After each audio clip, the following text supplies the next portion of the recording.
अब और भी जो देव हों उनको मैं दिल से याद करते हुए खुद ही नमन करती हूँ।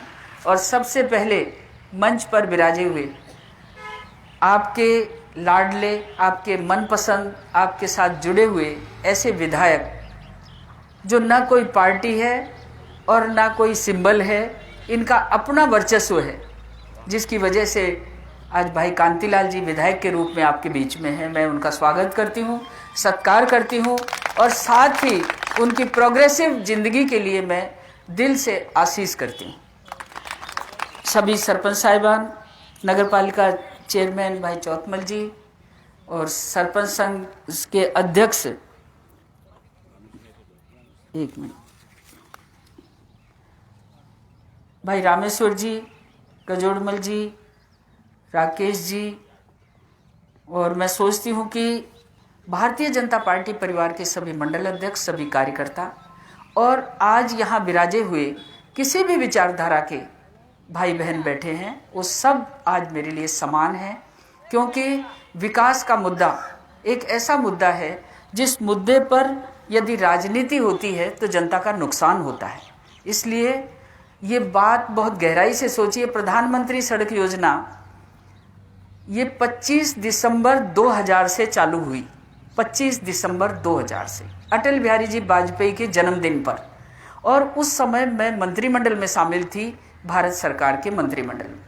तो मैं आपको ये बताऊं कि प्रधानमंत्री अटल बिहारी वाजपेयी के मन में ये प्रधानमंत्री ग्राम सड़क योजना की बात क्यों आई, क्योंकि वो गांव गरीब के साथ जुड़े हुए इंसान थे और उन्होंने देखा पूरे देश में घूम घूम कर कि गाँव की कनेक्टिविटी जो है, गाँव का गाँव से जुड़ाव, हमारी ग्राम पंचायत मुख्यालय भी सड़कों पर नहीं थे, काली और पक्की सड़कें हमारे यहाँ नहीं थी। 2000 की बात है। उस समय उनके मन में आया कि जब तक गांव का रहने वाला किसान, मजदूर, छोटा व्यापारी, बच्चे पढ़ने वाले, छोटे सरकारी कर्मचारी, बड़े सरकारी कर्मचारी एक स्थान से दूसरे स्थान पर जब जाते हैं तो इनको आवागमन की बहुत बड़ी समस्या थी बिना रोड के। उस समय उनके मन की कल्पना से ये प्रधानमंत्री सड़क योजना का नाम आया और ये इतनी बड़ी कि आज मैं सोचती हूँ कि मेरे संसदीय क्षेत्र में 300 की आबादी का कोई भी गांव ऐसा नहीं है जो पक्की काली सड़कों से जुड़ा नहीं। थानागाजी का एक्शन साहब बैठे हैं, ये बताएंगे। और अभी 5 मार्च की पंचायत समिति की बैठक भाई कांतिलाल जी ने मुझे बताई, सरपंच साहब जो अध्यक्ष हैं हमारे, इन्होंने बताया सरपंच संगठन के, कि आज पूरे थानागाजी विधानसभा में यदि कोई 300 की आबादी का गांव पक्की सड़क से जुड़ा हुआ नहीं है, आप उसके प्रस्ताव मुझे देंगे। और यदि सब जुड़ चुके तो आप 200 की आबादी की ढाणी और गांव को भी इसमें सम्मिलित कर सकते हैं। अभी तो ये हुआ कि ये 60 रुपया तो भारत सरकार का और 40 रुपया राजस्थान सरकार का। ये गठजोड़ किसके लिए हुआ कि ये 2011 तक जो प्रधानमंत्री सड़क योजना बनी वो टूट चुकी, वो जीर्ण हो गई, सड़कों पे से डामर चली गई, दूर चली गई। अब डामर दूर चली गई, गड्ढे हो गए, सड़क की पहचान नहीं रही। तो ये प्रधानमंत्री सड़क योजना का 3rd फेज ये अपन को रिनोवेशन के लिए मिला, सुदृढ़ी करने के लिए मिला, चौड़ा रास्ता बनाने के लिए मिला है। आप ये देखो कि 17 किलोमीटर सड़क के लिए आपको लगभग मुझे लगता है कि 8 करोड़ 65 लाख रुपए मिले हैं, 8 करोड़ 65 लाख रुपए। इसमें 60% भारत सरकार का और 60% राजस्थान सरकार का। लेकिन इसके साथ ये कल्पना की गई कि अब से पहले कोई नहीं जानता था कि एमपी उद्घाटन करेगा या एमएलए करेगा। ये बात क्यों आई? ये बात इसलिए आई कि जनप्रतिनिधि को आप 5 वर्ष की उम्र देकर चुनते हो। हमारी 5 ही वर्ष की उम्र है और इस 5 वर्ष की उम्र में जो जिम्मेदारी आपने अपने वोट से दी है उस वोट की कदर होनी चाहिए, और वो कदर बातों से नहीं होती। मैं आपके घर जीमने आ जाऊं, इससे कदर नहीं होगी। मैं आपके क्षेत्र का विकास करूं, इससे हमारी पहचान बनेगी। और इस विकास को साझा करना, शामिल करना, साझा करना, ये भारत सरकार की एक मंशा थी कि आज विधायक और सांसद ये मिलकर यदि काम करेंगे तो ये 1 और 1 11 बनेंगे। यदि ये अलग अलग करेंगे तो सांसद अपनी वकालत करेगा, विधायक अपनी वकालत करेगा। ये वकालत जनता का नुकसान करती है। तो मैं आपको एक सहज सरल सी बात कहना चाहती हूँ कि हम शिक्षा विभाग से मेरा जन्म हुआ है। वैसे तो किसान के घर में जन्म हुआ, और ऐसे किसान के घर में कि जो किसान सबसे गरीब था, बिना पढ़ा लिखा था, अंगूठा टेक था। माँ बाप दोनों ही ऐसे थे, सासू ससुरे भी ऐसे ही मिले। और मैं आपको बताऊं कि जिस तरह से गंगा जी में कोई बेडोल पत्थर हिमालय का गिर जाता है और पानी के थपेड़ों से वो गोल बन जाता है, और गोल बनते ही आप शिवलिंग बना लेते हो, उसको कोई देवता स्थापित कर लेते हो। ठीक इसी प्रकार से कांति भाई की और हमारी जिंदगी, इनकी जिंदगी आपके सामने गुजरी है, मेरी जिंदगी परोक्ष रूप से आपने लोगों के सामने है। लेकिन मैं इतना जरूर कहना चाहती हूँ कि आज राजनीतिक दायित्व, ये राजनीतिक गलियारा है ना, ये पगडंडियां है ना, ये बड़ी रपटीली पगडंडियां हैं, और इतनी रपटीली पगडंडियां हैं कि इन पर यदि ईमान का हम क्षीण कर दें, बेईमान का धब्बा लगा लें, तो ये पगडंडी पर हम कभी खड़े हो ही नहीं सकते। आज देश का नेतृत्व जिनके हाथों में है, प्रदेश का नेतृत्व जिनके हाथों में है, चाहे वो प्रधानमंत्री हो और चाहे वो मुख्यमंत्री हो, ये दो ही कड़ियाँ ऐसी हैं कि ये कड़ियाँ दोनों यदि उदार मन, विशाल दृष्टिकोण, योजनाबद्ध सोच और योजनाबद्ध तरीके से देश और प्रदेश का काम करने लग जाए, तो क्या दुनिया की ताकत है कि 75 वर्ष की आज़ादी में भी हम गांव के लोग पानी और सड़क से के लिए तरसें। 75 वर्ष की आज़ादी में आप ये देखिए कि हमारे गांव बहुत से ऐसे हैं, क्योंकि मेरा अकेला दौसा संसदीय क्षेत्र में ही नहीं, मैं लगभग राजस्थान के प्रत्येक ज़िले में जा चुकी हूँ, और इसके अलावा मैं मध्य प्रदेश, छत्तीसगढ़, झारखंड, महाराष्ट्र, गुजरात, इनमें भी बहुत घूमी हूँ। लेकिन मुझे लगता है कि हमारा क्षेत्र सबसे पिछड़ा हुआ है। पिछड़ा होने का कारण है कि पानी का अभाव तो है ही, और ये निश्चित है कि 2 बीघा का धनी और 100 बीघा का धनी, मैं ये सोचती हूँ कि बराबर हैं। लेकिन 2 बीघा का धनी, वही कहते हैं ना कि माली की 2 बीघा, मीणा की 9 बीघा और गुजर की 100 बीघा, ये बराबर उत्पादन करते हैं, बराबर उत्पादन करते हैं। कारण ये है कि किसी का पशुपालन है, किसी का सब्जी पैदा करना है, तो किसी मीणाओं का परंपरागत खेती करना है। ये परंपरागत खेती के तरीके अब अपन को निहाल नहीं करेंगे, इससे हम अपने परिवार को अच्छी तरह से पाल नहीं सकते, अच्छी तरह से अपनी ज़िंदगी जी नहीं सकते। कोरोना महामारी के चलते हुए अपन को बहुत सारा ज्ञान हो गया। इस कोरोना महामारी ने तो अपन को इतना भी बता दिया कि जो अपने गांव में, घर में, अपने आसपास जो उत्पादन होता है उसी का उपयोग ज़्यादा से ज़्यादा बढ़ाए। आपने सुना होगा, भाई कांति जी से भी मैं कहना चाहूँगी, आप मंच पर बैठे हुए सभी प्रबुद्ध भाई हैं, एकमात्र बहन है अपने बीच में, ये रूबिया, एकमात्र, और दूसरी मैं हूँ। लेकिन क्या सरपंच बहनें नहीं? क्या हमारी उप नगर पालिका में उप चेयरमैन नहीं है? इनको आप आगे आने दो। इनको आगे जब लाओगे तो हमारे एक और एक दो मिल करके हमारी पंचायतों में क्या तकलीफ है, तकलीफ पुरुष की नहीं होती, तकलीफ बहनों की भी होती है। उनसे संवाद करना मैं सोचती हूँ कि आसानी से महिलाएं कर लेंगी। आरक्षण मिला महिलाओं को, पंचायत राज चुनाव में, इनको नगर निकाय में, इनको हर तरह से सुविधा दी, आगे लाने की बात कही। चाहे कांग्रेस पार्टी हो, चाहे भारतीय जनता पार्टी हो, चाहे कोई अन्य बहुत सारी पार्टियां हैं छोटी छोटी, लेकिन राजस्थान 2 ही पार्टियों से जाना जाता है, कांग्रेस और बीजेपी। और ये दोनों ही पार्टियां अपने आप में ग्रहवान में भी अपन को झांकना पड़ेगा कि हम समुचित विकास चाहते हैं, सर्वांगीण विकास चाहते हैं। तो सर्वांगीण विकास के लिए तेरा मेरा करना बंद करना पड़ेगा।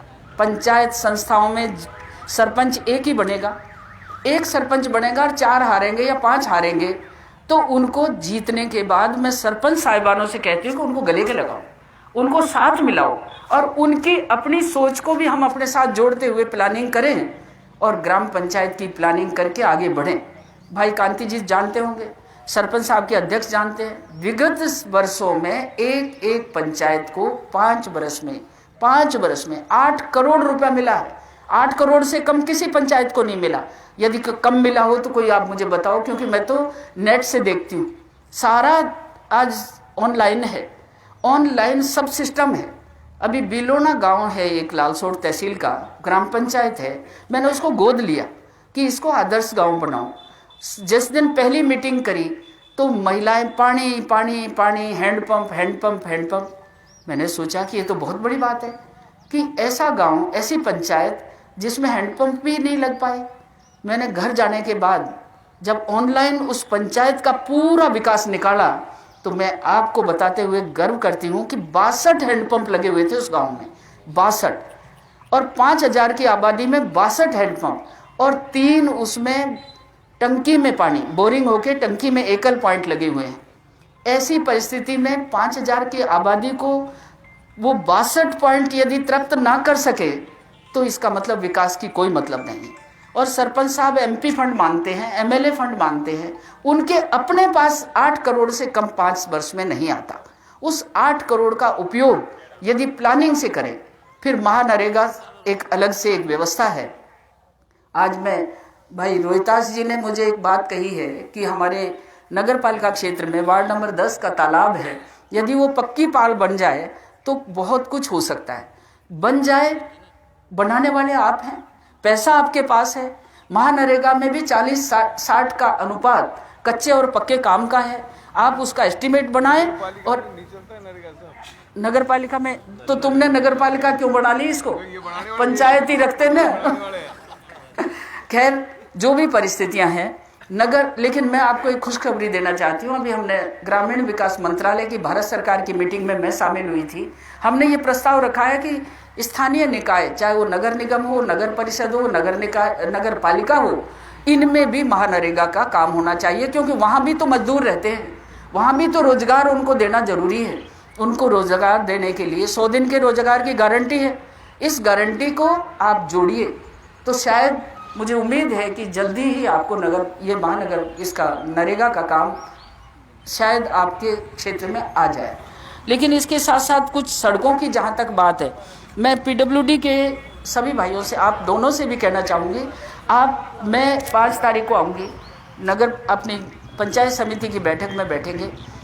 कितने ऐसी सड़कें हैं जो प्रधानमंत्री सड़क योजना के लिए एंटाइटल है, जिनको आप तुरंत बनाइए। आपको ऐसा लगता हो अभी केवल 2 ही सड़कें आपने दी हैं गत उसमें, जबकि एक विधानसभा में हमने 8-8 सड़कें चालू कर दी। कोई विधानसभा ऐसी नहीं है जिसमें 6 सड़कों से कम बना हो। ये पूरी मेरी 7 विधानसभाओं की बात करती हूँ। केवल मात्र एक थानागाजी ऐसी थी जिसमें 2 ही सड़कें इसकी 3rd फेज में हमको मिली है। यदि आप प्रस्ताव ज़्यादा बनाएंगे, भाई कांतिलाल जी से सहमति लेंगे, मेरी सहमति लेंगे, तो मुझे उसका एक पेपर आप पहले दे दें प्रस्ताव का, तो मैं उसको भारत सरकार से पहले निकलवाऊंगी। क्योंकि यहाँ का ग्रामीण विकास मंत्रालय, भारत सरकार के ग्रामीण, वहाँ मुझसे पूछा जाता है।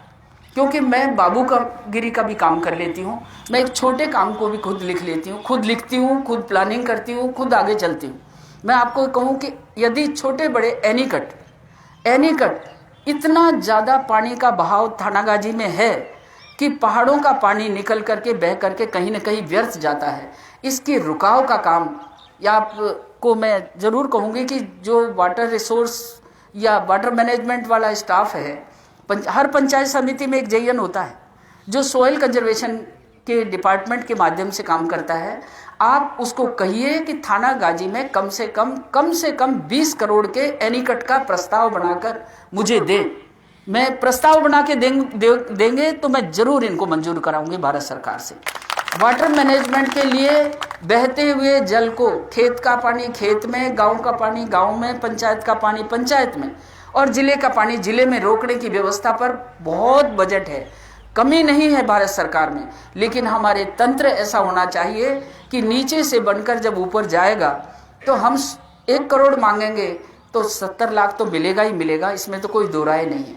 तो ये सारी स्कीम, लगभग 72 स्कीम ऐसी हैं भारत सरकार की जो अपन गांव के लोग जिसका उपयोग कर सकते हैं। आज आप देखो कि भ्रष्टाचार की बात जहाँ तक है, तो आप नौजवानों को सब कुछ पता है, इनके हाथ में ये स्मार्टफोन है, इस स्मार्टफोन पे इंटरनेट से जुड़े हुए हैं ये, और गूगल के माध्यम से ये सब कुछ देखते हैं। तो अपने गांव के विकास को देखने की आदत डालें। मंडल अध्यक्षों से सदैव मैं ये कहती हूँ, कार्यकर्ता जो हैं, सरपंच साहब जो है, सरपंच यदि खुद हैंडल ना कर सके तो उनके बेटा बेटी, आज तो 8वीं 7वीं में पढ़ने वाला बेटा बेटी इसको बहुत अच्छी तरह से हैंडल करता है। अब वो उसको ये कहें कि आप भारत सरकार की ग्रामीण विकास की मंत्रालय की साइट को देखें तो आपको सब कुछ मिलेगा। आप भारत सरकार के ट्रांसपोर्ट मंत्रालय को देखोगे, कोई भी मंत्रालय को देखोगे जो हमारे गांव का विकास कर सकता है। जल जीवन मिशन में इतना पैसा है, वो भी सीधा है कि 45 जोड़ा कि 45 राज्य सरकार का होगा, 45 भारत सरकार का होगा। इसके लिए भी हमने कहा कि वो जो 10% जन सहभागिता है ये हमारे गरीब क्षेत्र में नहीं हो सकती। इसके लिए भी हमने बात रखी है कि ये इसको 10% को चाहे भारत सरकार दे, ये जन सहभागिता संभव नहीं है। लेकिन जन सहभागिता यदि संभव है तो अपने घर का कूड़ा निकालकर सड़क पर डालना उसको तो बंद कर दें। आज नगर पालिका को हम ये कहें कि नगर पालिका स्वच्छ रखे, स्वच्छ जभी रहेगी जब अपने घर का कूड़ा निकालकर हम यथास्थान उस कूड़े का मैनेजमेंट करें। ग्राम पंचायत भी स्वच्छ जभी रहेगी जब ग्राम पंचायत का सरपंच अपने क्षेत्र, पूरे ग्राम पंचायत क्षेत्र में इस तरह की व्यवस्थाएं करें। और ये सही बात है कि स्वच्छता है तो स्वास्थ्य है, शुद्ध पेयजल है तो हम अपने आप ही स्वस्थ रहेंगे। अब ये चीज़ें अब वर्तमान भारत सरकार में जो नेतृत्व कर रहे हैं आदरणीय मोदी जी, कई लोग ये कह देते हैं क्योंकि मोदी क्यों कर रहे हैं ये काम, को चाय बेचने वाला गरीब परिवार का इंसान है, पूरे हिंदुस्तान का गांव-गांव उसने प्रचारक की हैसियत से घूमा है। उसको पता है कि भारत कहाँ बसता है, भारत गांव में बसता है। भारत दिल्ली में नहीं, भारत जयपुर में नहीं, भारत बम्बई में नहीं, भारत तो गांव में बसता है, गांव में। और गांव जब उन्नति करेगा तो निस्संदेह आगे विकास होगा। ठीक है, भारत सरकार की नीतियां, भारत सरकार के प्रपोजल, भारत सरकार के कानून निर्माण में यदि किसी तरह की त्रुटि रहती है तो हम सबकी जिम्मेदारी है कि त्रुटि को दिखाएं। आज हम किसान कानून के ऊपर जितना बबेला मचा हुआ है, इसमें ये तो